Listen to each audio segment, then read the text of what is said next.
আসসালামু আলাইকুম। আমার পিছে যেগুলো দেখতে পারতেছেন এগুলো হচ্ছে আপনার ব্র্যান্ডের প্যান্ট, নন ব্র্যান্ডের প্যান্ট। তো নন ব্র্যান্ডের প্যান্ট এবং ব্র্যান্ডের প্যান্টের ভিতরে দামের যে পার্থক্যটা, প্যান্টের যে পার্থক্যটা, যে ডিফারেন্টটা, সেটা হচ্ছে আপনার কিসের জন্য হয়, কেন হয়, তো সে বিষয়ে একটু আলোচনা করে চলেন। তো একটু দেখা যাক প্যান্টগুলা আর হচ্ছে আপনার তারতম্যগুলো একটু একে একে আলোচনা করি, আপনাদেরকে একটু দেখানো যাক। দেখেন, এটা হচ্ছে একটা রকিসের মানে একটা কিংফিশার ব্র্যান্ডের প্যান্ট। তো কিংফিশার ব্র্যান্ডের প্যান্টটা এটা হচ্ছে আপনার, দেখেন এটা হচ্ছে আপনার ডাবল সেলাই।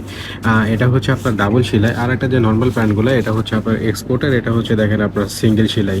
আর একটা হচ্ছে আপনার নন এক্সপোর্টের, মানে নন এক্সপোর্টের, এটা হচ্ছে আপনার এই যে দেখেন এটা হচ্ছে আপনার ডাবল সেলাই। তো এই যে প্যান্টটা, এটার যে ফেব্রিক্সটা, এটার যে ফেব্রিক্স কোয়ালিটিটা, এই ফেব্রিক্স কোয়ালিটিটা আর এটা হচ্ছে আপনার এক্সপোর্টের যেটা, এই ফেব্রিক্স কোয়ালিটিটা দুটাই ভিন্ন। তারপরে এটার যে সেলাই কোয়ালিটি আর এটার হচ্ছে যে সেলাই কোয়ালিটি, এটাও হচ্ছে সম্পূর্ণ ভিন্ন।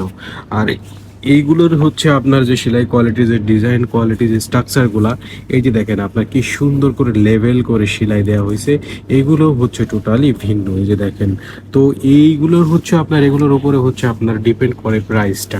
তো প্রাইসটা শুধু আপনার শুধু একটা ক্ষেত্রে ডিপেন্ড করে না, আপনার সেলাইয়ের ক্ষেত্রে ডিপেন্ড করে, ফেব্রিক্সের ক্ষেত্রে ডিপেন্ড করে, স্টাইলের ক্ষেত্রে ডিপেন্ড করে, সব কিছু মিলায় একটা প্রাইস ধরা হয়। ধন্যবাদ।